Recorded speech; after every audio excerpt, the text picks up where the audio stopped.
शौर्यमथेन्दुरिन्द्रपदवी सन्मङ्गलं मङ्गलम्। श्रीरामचन्द्रश्रितपारिजातः समस्तकल्याणगुणाभिरामः सीतामुखाम्भोरः चञ्चरीको निरन्तरं मङ्गलमातनोतु। నేటి కాలమాన విశేషాలను గమనిద్దాం.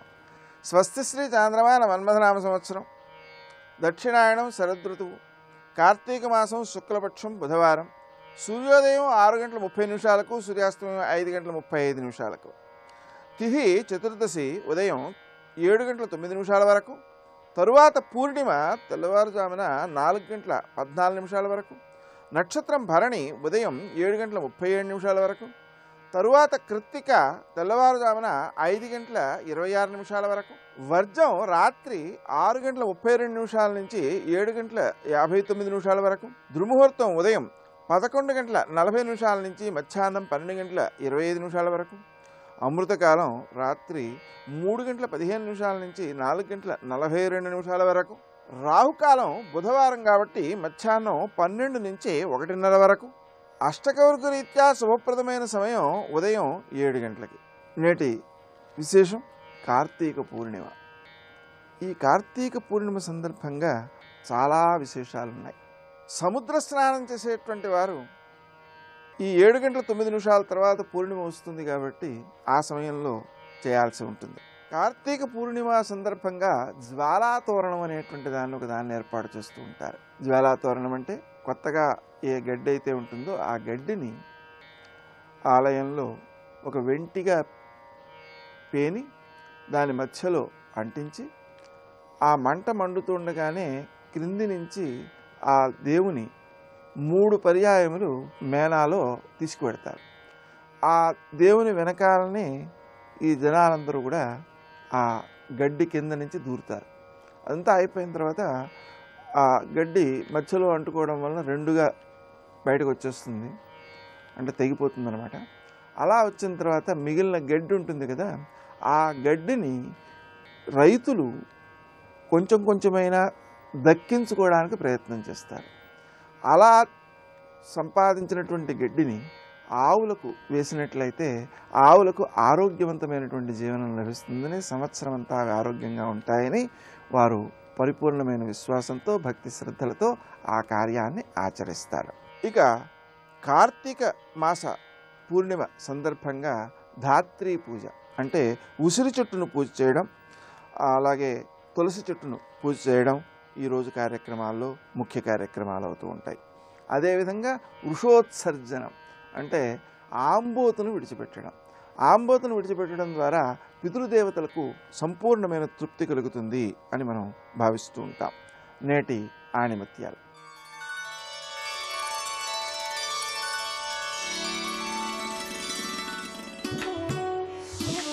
నిత్యం ప్రార్థనలు చేసేవాడి కంటే అన్ని పరిస్థితుల్లోనూ సంతోషంగా, ప్రశాంతంగా, నిశ్చలంగా, దర్హాసవదనంతో ఉన్నవాడే తేలిగ్గా భగవంతుడిని దర్శించగలడు.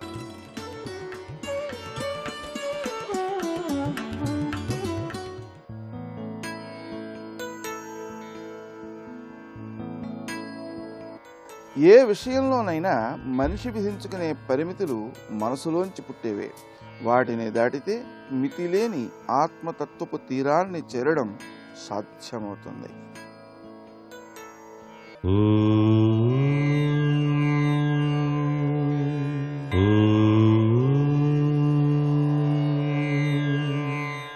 ఓం నమో నారాయణాయ.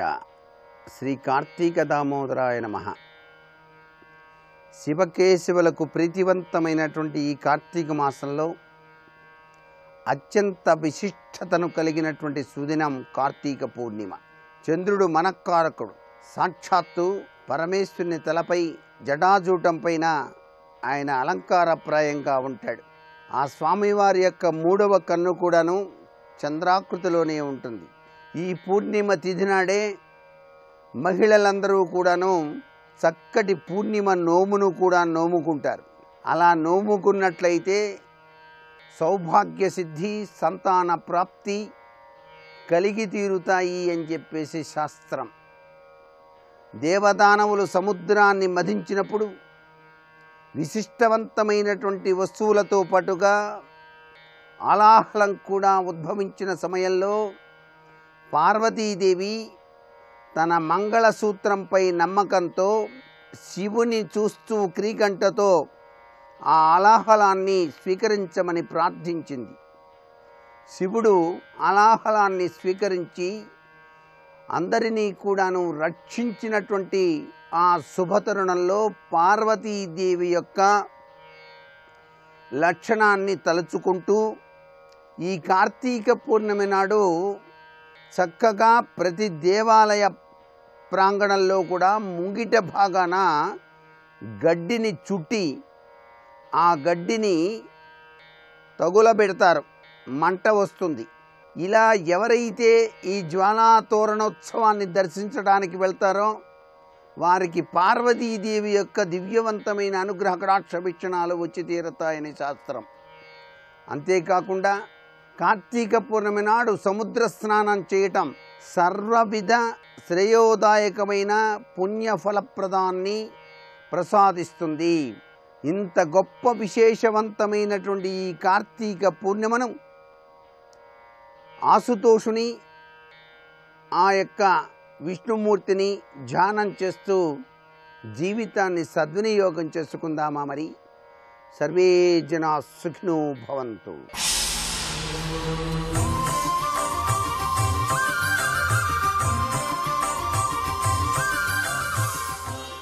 శతక సాహితీ సరస్వతికి నమస్కారం.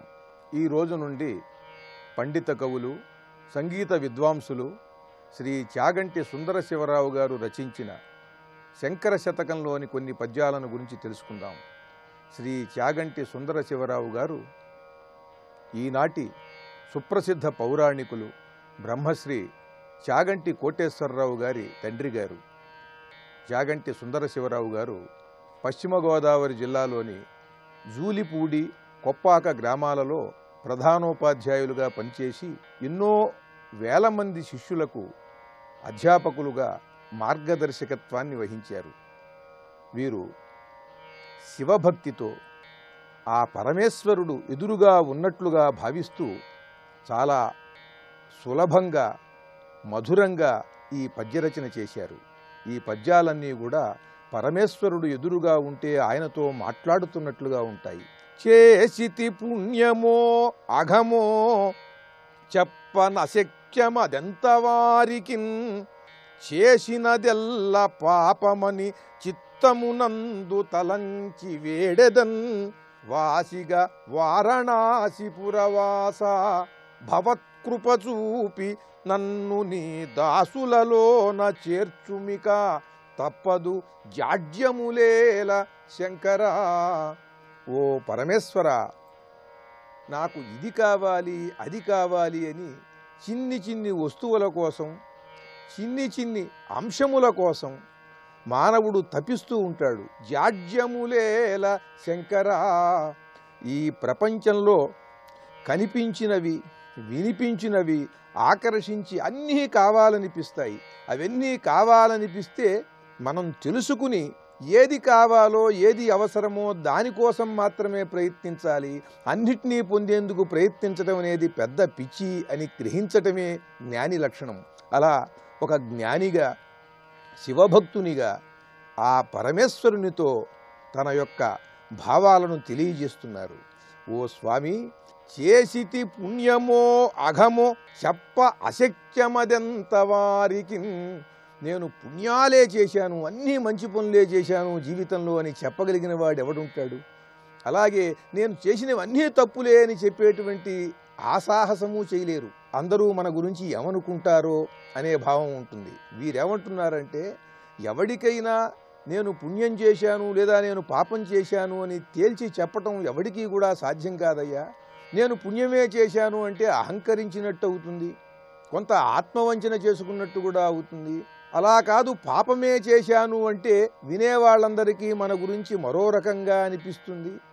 అయినా సరే నేను అహంకరించి పుణ్యం చేశానని చెప్పటం లేదయ్యా. చేసినదెల్ల పాపమని చిత్తమునందు తలంచి వేడెదన్ నేను నిన్ను ప్రార్థిస్తూ నేను ఎన్నో తప్పులు చేశానయ్యా స్వామి, ఆ పాపాలన్నింటినీ కూడా తొలగించు, నన్ను అనుగ్రహించు అని నిన్ను వేడుకుంటున్నాను.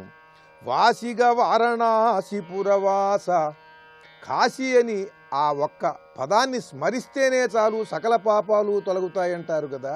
ఓ వారణాసిపురవాస, భవత్కృప చూపి నీ యొక్క అపారమైనటువంటి కరుణని నాపై ప్రసరింపచేసి నన్ను నీ దాసులలోన చేర్చుమిక తప్పదు యాజ్యములేల శంకరా. ఇతరమైనటువంటి ఆకర్షణలు భ్రమలు ఆ పిచ్చి నాకెందుకయ్యా, నన్ను నీ దాసులలో ఒకణ్ణిగా చేర్చుకో, శివభక్తి తత్పరుణ్ణి చెయ్యి, నిరంతరం నిన్ను ఆరాధించేటువంటి స్థితిని నాకు అనుగ్రహించు అంటూ సర్వసమర్పణ చేస్తూ పరమేశ్వరునికి భక్తి తత్పరతతో, ఆర్తితో, పాండితీ ప్రకర్షతో, మధురమైనటువంటి పదములతో అద్భుతమైన పద్యరచన చేసి గొప్ప శతకాన్ని మనకు అందించిన విద్వత్కవులు, సంగీత విద్వాంసులు శ్రీ చాగంటి సుందర శివరావు గారు రచించిన శంకర శతకంలోని మరి ఒక పద్యం గురించి రేపు ఉదయం తెలుసుకుందాం. ఓం నమః శివాయ. భజరే సాంబ శివం మనసా ఆత్మభవం, భజరే సాంబ శివం మనసా ఆత్మభవం. శివాయ గురవే నమః. శ్రీమాత్రే నమః. శ్రీ విష్ణురూపాయ నమః శివాయ. ఈరోజు అత్యంత పవిత్రమైనటువంటి కార్తీక పూర్ణిమ. దీనికి శాస్త్రముల యందు చాలా విశేషమైనటువంటి మహావ్రత దినంగా పేర్కొన్నారు. ముఖ్యమైన పర్వాల్లో ఇదొకటి. అసలు సాధారణంగా పూర్ణిమకే పర్వకాలము అని పేరు. పూర్ణిమ, అమావాస్య, ఏకాదశి, చతుర్దశి ఈ 4 తిథులు కూడా పర్వములు. ఇవి కాకుండా అష్టమి ఇలా కొన్ని తిథులకు కూడా ప్రత్యేకతలు ఉన్నప్పటికీ కూడా పూర్ణిమ, అమావాస్య పూర్ణ తిథులు గనక ఈ రోజున ఏ పూర్ణిమైనా ఏ అమావాస్య అయినప్పటికీ కూడా ఏ మాసంలో ఉన్నదానికైనా ఈ రోజున చేసే ధ్యానాదులు వీటికి ఒక అద్భుతమైనటువంటి విశేష ఫలం వస్తుంది అని సర్వశాస్త్రములు చెప్తున్నాయి. పైగా మన వేదకాలం నుంచి దర్శ పూర్ణమాసేష్టులు మొదలైనవన్నీ కూడా పూర్ణిమ కాలంలో చేసే యజ్ఞ యాగాదులకి ఉన్న ఫలితం గురించి చాలా వివరించాయి. ఆ పూర్ణిమ నాటి సాధనలు మన మనస్థితిని కూడా ఒక పరిణతిలోకి తీసుకువెడతాయి. అందున ఈ కార్తీక పూర్ణిమ దీనికున్న ప్రత్యేకతలు చాలా. అందుకే దీన్ని మహాకార్తికి అని వ్యవహారం. ఈ కార్తీక పూర్ణిమనే మహాకార్తికి అని వ్యవహరిస్తారు. అసలు సంవత్సరంలో వచ్చేటువంటి కార్తీక మాసమే వ్రతాల మాసం. భగవంతుడు గొప్ప కాలాన్ని మనకిచ్చాడు. ఆ కాలాన్ని కొద్దిపాటి సాధన సద్వినియోగం చేసుకుంటే ఇహము బాగుంటుంది, పరము బాగుంటుంది, పరమార్థము లభిస్తుంది. అందుకు ఈ కార్తీకంలో ఏ వ్రతం కొద్దిపాటు చేసినప్పటికీ కూడా విశేష ఫలాన్ని ఇస్తున్నది. కార్తీక వ్రతములు చాలా ఉన్నాయి. ముఖ్యంగా నక్త వ్రతములు, ఉపవాస వ్రతములు ఇవి చెప్పబడుతున్నాయి. పగలంతా ఉపవసించి సంధ్యా సమయంలో భగవదారాధన చేసుకుని ఆ తర్వాత రాత్రి యొక్క ప్రారంభ దశలో ఆహారాన్ని తీసుకుంటే నక్త వ్రతం అని అంటారు. అది పాటించలేనప్పుడు కార్తీకంలో స్నానం చేయడం, దీపం చేయడం, ఆలయ దర్శన చేయడం, ఏదో ఒక పారాయణం, ఏదో ఒక నియమం పెట్టుకోవాలి కార్తీక మాసంలో. అదేవిధంగా ముఖ్యమైన తిథులు కొన్ని ఉన్నాయి. పంచపర్వములు అని చెప్పబడుతూ ఉంటాయి. ఏకాదశి, ద్వాదశి, త్రయోదశి, చతుర్దశి, పూర్ణిమ. కార్తీకంలో ఈ 5టికి పంచమహాపర్వములు అని కూడా అంటారు. దీనికి పంచక వ్రతము అని కూడా పేరు. ఈ 5 రోజులు కూడా నియమబద్ధంగా భగవద్ ఆరాధన చేయడం, అభిషేకాదులు చేయడం చాలా విశేష ఫలితాన్ని ఇస్తాయి. అందులో చివరి రోజు పూర్ణిమ. ఈ 5 చేయలేనప్పుడు పూర్ణిమ వ్రతమైనా చేయాలి. కనుక నెల రోజులు వీలు కానప్పుడు 5 రోజులు, 5 రోజులు వీలు కానప్పుడు ఈ పూర్ణిమ. అంత ప్రాధాన్యం ఉన్నది. పైగా ఈ సమయంలో దీపదానం చాలా ముఖ్యంగా చెప్తున్నారు. వీలైనన్ని దీపాలు వెలిగించి భగవద్ ఆరాధన చేయాలి. అవి కూడా ఉత్తమమైనటువంటి ఇంధనములు అందులో వాడాలి. ఆవు నెయ్యి, నువ్వుల నూనె మొదలైనవి మాత్రమే. మాఘమాసం స్నానానికి, వైశాఖ మాసం దానానికి, కార్తీక మాసం దీపానికి ప్రాధాన్యం ఇచ్చినటువంటిది. ఒక్క దీపం భగవంతుడిని ఉద్దేశించి వెలిగించినట్లయితే అది మనకున్నటువంటి అనేకములైన అజ్ఞాన దారిద్ర్యాది బాధల్ని తొలగిస్తుంది అని శాస్త్రవచనం. దానికి తోడు కృత్తికా నక్షత్రం పూర్ణిమ నాడు వచ్చేటువంటి మాసం గనక దీనికి కార్తీక మాసం అని పేరు. ఈ సమయంలో మనం ఏది చేసినా ఒక మహాయజ్ఞం చేసినంత ఫలితం. ఎందుకంటే కృత్తిక నక్షత్రం అంటేనే అగ్ని నక్షత్రం. నక్షత్రేష్టి అని చేసేటప్పుడు కృత్తికతోనే ప్రారంభిస్తారు. కృత్తికాది భరణ్యంత నక్షత్రేష్ట్యర్చితోదయా అని లక్ష్మీ సహస్రనామాల్లో మనకు కనబడుతుంది. నక్షత్రేష్టి ద్వారా జీవులకున్న అన్ని రకాల బాధలు పోతాయట. మనం గ్రహాల అనుగ్రహం కోసం తపన పడతాం, కానీ అంతకంటే ముఖ్యం నక్షత్రముల యొక్క అనుగ్రహం. నక్షత్రాలు కానీ మనకు అనుకూలంగా అయితే గ్రహాలు కూడా అనుకూలిస్తాయట. గ్రహాల పైన ఉన్నది నక్షత్ర శక్తి. అందుకే నక్షత్రాలకు సంబంధించినటువంటి ఇష్టులు వేదముల యందు చెప్పబడుతున్నాయి. ఈ నక్షత్రముల్లోకెల్లా అగ్ని నక్షత్రమైన కృత్తిక ప్రధానం. ఎందుకంటే ఇష్టి యజ్ఞము చేయాలంటే అగ్నిహోత్రం ఉండాలి. అగ్నిహోత్ర సంబంధీకమైన నక్షత్రం కృత్తిక గనక ఈ కృత్తికా నక్షత్రయుక్త పూర్ణిమ నాడు కానీ ఏ పాటు చిన్న సాధన చేసినప్పటికీ కూడా అది మహాయజ్ఞ ఫలితం వస్తుంది. అందుకే సంవత్సరంలో ఈ రోజును మాత్రం వృధా చేసుకోరాదు. ఈ రోజున ఉపవాసము లేదా ఆహార నియమము పాటిస్తూ దీపము, స్నానము, దానము, ధ్యానము ఇత్యాదులు చేయాలి. ఈ రోజున చేసిన ఏదైనా అక్షయ ఫలితాన్ని ఇస్తుంది అని చెప్తారు. పైగా కార్తీక మాసంలో ఇందాక చెప్పిన నెల రోజుల వ్రతము కానీ 5 రోజుల వ్రతము కానీ 1 రోజు వ్రతం కానీ చేసేటప్పుడు దీపములు వెలిగించడంతో పాటు ఒక పీటపై మనం స్వస్తిక చిహ్నాన్ని లిఖించి, పద్మాన్ని లిఖించి, శంఖము, చక్రము వీటిని లిఖించి, శ్రీకారం కూడా లిఖించి వాటిని పూజ చేస్తూ ఒక విశేషమన్నారు.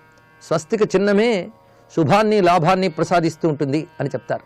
అంతేకాదు కార్తీకంలో ధాత్రీ వ్రతము, తులసి వ్రతం అని చేస్తారు. ధాత్రి అంటే ఇక్కడ ఉసిరిక. ఆ ఉసిరిక చెట్టు దగ్గర దీపం వెలిగించడం, తులసి చెట్టుని ఆరాధించడం ఒకటి. పైగా కృత్తికా నక్షత్రం సుబ్రహ్మణ్య స్వామిది. ఈ సుబ్రహ్మణ్యునికి సంబంధించినటువంటి మాసం కూడా ఇదే. అందుకు ఈ రోజు కుమార దర్శనం అని కూడా పేరు ఉన్నది. దేవతలందరూ కూడా కుమారస్వామిని దర్శిస్తారు. పైగా ఈ మాసంలోనే అసుర సంహారం చేసేవాడు స్వామి. సూరపద్ముడు అనేటువంటి రాక్షసుణ్ణి కార్తీక శుద్ధ పంచమి నాడు సంహరించాడు గనక దాని స్కందషష్ఠి అనే వ్యవహారం ఉన్నది. అలాగే శోభుల్లినటువంటి దేవసేనాపతి అయినటువంటి సుబ్రహ్మణ్య స్వామిని దేవతలందరూ ప్రత్యేకంగా ఆరాధిస్తారు ఈ కార్తీక పూర్ణిమ నాడు. ఇది ఒక ప్రత్యేక విశేషం. అంతేకాదు అగ్ని నక్షత్రం కృత్తిక అని చెప్పుకున్నాం, అందులోనూ ఉద్భవించాడు స్వామి కూడా. అది మార్గశిర శుద్ధ షష్ఠి నాడు ఉద్భవించినప్పటికీ ఆయన విజయములు సాధించి సర్వదేవతల చేత నమస్కరింపబడితే మాత్రం అటు తర్వాత వచ్చినటువంటి కార్తీక మాసంలో అని మనకి పురాణముల ఆధారంగా తెలుస్తున్నది. అందుకు కార్తీక మాసంలో సుబ్రహ్మణ్యారాధన విశేషం. సుబ్రహ్మణ్యుడు శివశక్తుల ఏకస్వరూపము. పైగా ఆయనకు ఆగ్నేయుడు అని పేరున్నది. అగ్ని ద్వారానే శివతేజం క్రమక్రమంగా శరవణం దాకా వెళ్ళి ఆ శరవణం మళ్ళీ ఒక ప్రత్యేకమైన అగ్ని, అంటే రెల్లు తుప్ప, శరవణ భవుడు అయ్యాడు ఆయన. అందుకే ఈ రోజున సుబ్రహ్మణ్యారాధన ఏ కొద్దిపాటు చేసినప్పటికీ కూడా అది విశేష ఫలాన్ని ఇస్తుంది. పైగా శరత్ పూర్ణిమ అని కదా అంటారు కార్తీక పూర్ణిమని. శరదృతువు, ఆశ్వయుజ మాసం, కార్తీక మాసం, ఈ శరత్ పూర్ణిమలు రెండూ కూడా చాలా ప్రధానమైనటువంటివి. కనుక ఈ శరత్ పూర్ణిమ నాడు ప్రత్యేకించి బృందావనంలో రాసలీల జరిగిందని శాస్త్రములు మనకు చెప్తూ ఉన్నాయి. అందుకు ఇప్పటికీ కార్తీక పూర్ణిమ నాడు బృందావనంలో విశేషమైనటువంటి ఆరాధన జరుగుతూ ఉంటుంది. పైగా ఏనాడో బృందావనంలో అంబరీషుడు కూడా ఈ కార్తీక శుద్ధ ఏకాదశి వ్రతం అక్కడ చేశాడు. ఆ సమయంలోనే దూర్వాసులు అతన్ని శిక్షించుదామని ప్రయత్నించడం, నారాయణ యొక్క చక్రం అంబరీషుడిని రక్షించడం జరిగింది. ఇది భాగవతంలో వచ్చే కథ. ఇదే కార్తీక పురాణంలో కూడా చెప్పబడుతున్నది. కార్తీక వ్రతంలో అంబరీషుని యొక్క వృత్తాంతాన్ని స్మరించడం కూడా ఒక చక్కని ఫలితాన్ని ఇస్తుందని శాస్త్రములు మనకు చెప్తున్నాయి. అది జరిగిన చోటు కూడా బృందావనమే. బృందావనంలోనే అంబరీషుడు సాధన చేసినట్లుగా చెప్పబడుతున్నది. ఇది అనాదిగా విష్ణు భూమికతో, వైకుంఠ భూమికతో ఉన్నటువంటి క్షేత్రం. కనుక కార్తీకానికి దామోదర మాసం అని పేరు కూడా ఉన్నది. కార్తీక మాసంలో విష్ణువుని దామోదర అనే పేరుతో ఆరాధిస్తారు. మార్గశీర్ష మాసంలోని ఏకాదశి, ద్వాదశుల్లో కేశవనామంతో మొదలు పెడితే అక్కడి నుంచి మార్గశిర, పుష్య, మాఘ అలా మనం ఒక చక్రం తీసినట్లయితే మార్గశిర శుద్ధ ఏకాదశి, ద్వాదశి యందు కేశవనామంతో మొదలుపెట్టిన వాళ్ళం సరిగ్గా కార్తీక మాసం వచ్చేటప్పుడు 12 నామాలు పూర్తవుతాయి. 12వ నామం దామోదర నామం. దామోదర అనే మాటకి సర్వభువనములు తనలో కలిగినవాడు అని అర్థం. అలాంటి దామోదర మాసం ఇది. అందుకు కార్తీక దామోదర ప్రీత్యర్థమని ఏ కర్మనైనా చేస్తారు ఇక్కడ. అలాంటి ఆ దామోదరుడి కృష్ణావతారంతో ధన్యులైనటువంటి గోపికలతో కలిసి రాసలీల చేసినటువంటిది. రాసలీల అంటేనే ఒక పూర్ణమైనటువంటి ఆధ్యాత్మిక అనుభవం. జీవాత్మలు పరమాత్మతో లీనమైనటువంటి అవస్థని ఇక్కడ రాసలీల అంటారు. ఆ రాసలీల అవస్థకు పూర్ణావస్థ. ఆ పూర్ణావస్థ ఇక్కడ శరత్ పూర్ణిమ అని చెప్పబడుతున్నది. ముఖ్యంగా యోగపరంగా సహస్రారాన్ని చేరుకోవడమే శరత్ పూర్ణిమ. ఆ పూర్ణావస్థలో కలిగే దివ్యానందమే రాసలీల అనుభవం. అందుకే ఈ రాసలీల జరిగినటువంటి రోజు కూడా ఇది. అంతేకాదు ఈరోజు ఏ దేవతను ఆరాధించిన విశేషమే. ఎందుకంటే దేవసేనాని అయినటువంటి సుబ్రహ్మణ్యుని యొక్క నక్షత్రం కృత్తిక. ఏ దేవతను ఆరాధించాలన్న అగ్నిముఖావై దేవాహ అన్నారు గనక ఈ అగ్ని నక్షత్రమైన కృత్తిక నాడు ఏ దేవతను ఆరాధించినా ఆ దేవత సంపూర్ణమైన తృప్తి పొందుతుంది. అంతేకాదు ఆదివారం సూర్యుని, సోమవారం గౌరీదేవిని, ఆదివారం సూర్యునితో పాటు శివుని కూడా ఆరాధించాలంటారు. అలాగే సోమవారం గౌరీదేవిని, మంగళవారం సుబ్రహ్మణ్యుని గణపతిని, బుధవారం విష్ణువుని, గురువారం బ్రహ్మదేవుని, దక్షిణామూర్తి హయగ్రీవుడి మంత్రి గురుస్వరూపాన్ని, శుక్రవారం ఇంద్రుడు ఆరాధించినటువంటి మహాలక్ష్మిని కొలుచుకోవాలి. అలాగే శనివారం శనేశ్వరుని, యముని, రుద్రుని ఆరాధించాలని మనకు శాస్త్రము చెప్తున్నాయి. ఇవి ఏ మాసంలో చేసినా విశేషమే, కానీ అన్ని మాసాల్లో 7 రోజుల వ్రతం మనం చేయలేం. కానీ కార్తీకంలో మాత్రం ఈ వారయజనం చేస్తే, అంటే ఏ రోజు ఎవరికి ప్రీతి చెప్పారో అది కానీ చేసినట్లయితే సంవత్సరం అంతా వారయజనం చేసిన ఫలితం వస్తుంది అని చెప్తున్నారు. అందుకే కార్తీకంలో ఏది చేసినా సంవత్సరం అంతా ఆ యజ్ఞము చేసిన ఫలితం వస్తుంది. అందులో ప్రత్యేకించి ఈ పూర్ణిమ నాడు ఇప్పుడు చెప్పిన నియమాలతో మనం ఆ పరమేశ్వరుని, విష్ణువుని ఆరాధించాలి. మొత్తానికి శాస్త్రబద్ధమైనటువంటి నియమ పాలనతో ఈ మహాకార్తీక సాధన చేసి కార్తీక దీపజ్యోతిలో ఆ పరమేశ్వర ప్రకాశాన్ని దర్శించి ధన్యులమవుదాం. సర్వం శ్రీ సాంబ సదాశివ చరణారవిందార్పణమస్తు.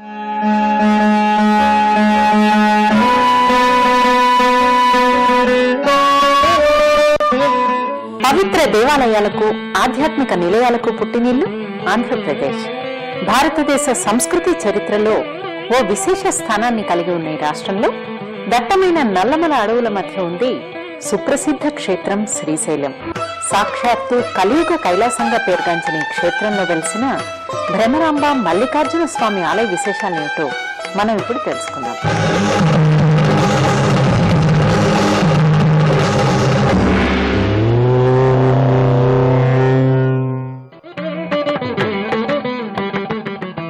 నల్లమల అడవులలో పర్వత పంకుల మధ్య పాతాళగంగ పేరుతో ఉత్తరంగా ప్రవహిస్తున్న కృష్ణానదికి కుడివైపున శ్రీశైల క్షేత్రం ఉంది.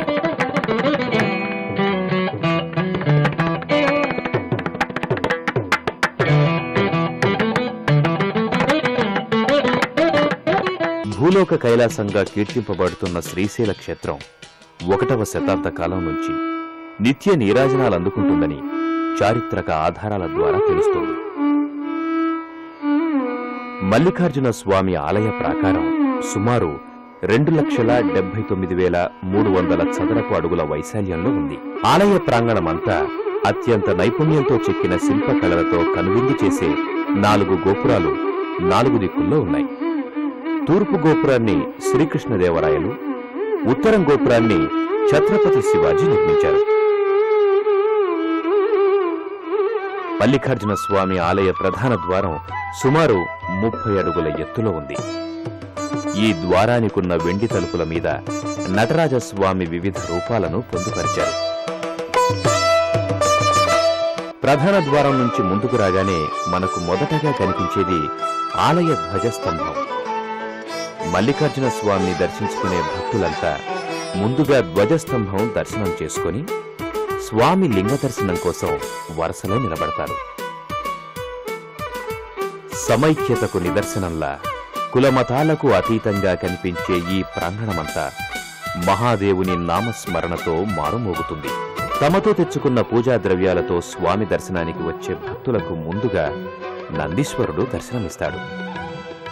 ఏకశిలా రూపుడై దర్శనమిచ్చే నందీశ్వరుడి ప్రతిష్ఠ వెనుక పురాణ గాథ ఒకటి ప్రచారంలో ఉంది. నందీశ్వరుడి సోదరుడు పర్వతుడు కూడా శివుడి కోసం తపస్సు చేసి ఆయన్ను ప్రసన్నం చేసుకుని శివపార్వతులతో సహా తన శిరస్సుపై కొలువుండేలా వరం పొందాడు. శివుడు కుమారస్వామిని వెతుక్కుంటూ రావటం, పార్వతీమాతను ఆ ప్రాంత రమణీయత మైమరిపించటం, పర్వతుడికి శివుడు వరం ఇవ్వడం వంటి మూల కారణాలతో శివపార్వతులు ఇక్కడ స్థిర నివాసం ఏర్పాటు చేసుకోవటానికి కారణభూతమైందంటారు. శివుడు వెలసిన పర్వతమే శ్రీపర్వతం. తర్వాత అది శ్రీశైలంగా మారిందని చెప్తారు. భూమిలోకి చొచ్చుకునిపోయినట్టు కనిపించే మల్లికార్జున స్వామి ఇక్కడ భక్తుల చేత నిత్య నీరాజనాలు అందుకుంటున్నారు. ఈ జ్యోతిర్లింగాన్ని దర్శించిన భక్తులు స్వామివారికి శిరస్సు తాకించి మొక్కటం ఇక్కడి విశిష్టత. నాగేంద్రహరాయ భస్మాంగ రాగాయ మహేశ్వరాయ నిత్యాయ శుద్ధాయ దిగంబరాయ తస్మై నకారాయ నమః శివాయ అంటూ పాడుకునే భక్తులు ఇక్కడ జ్యోతిర్లింగాన్ని చూసి కైలాసంలో శివుని చూసిన అనుభూతిని పొందుతారు. ఈ ఆలయంలో జరుగుతున్న పూజలన్నీ పాంచరాత్ర ఆగమ సంప్రదాయంలోనే జరుగుతూ ఉండటం విశేషం. ఇదే ఆలయ ప్రాంగణంలో ఉంది భ్రమరాంబామాత ఆలయం. ఆలయంలోకి ప్రవేశించడానికి విధిగా మెట్లున్నాయి. ప్రధానాలయం ముందు భాగాన ఉన్న ప్రధాన ద్వారాల మీద అమ్మవారి చిత్రాలన్నీ భ్రమరాంబ అమ్మవారి పట్ల భక్తిభావాన్ని పెంచుతాయి.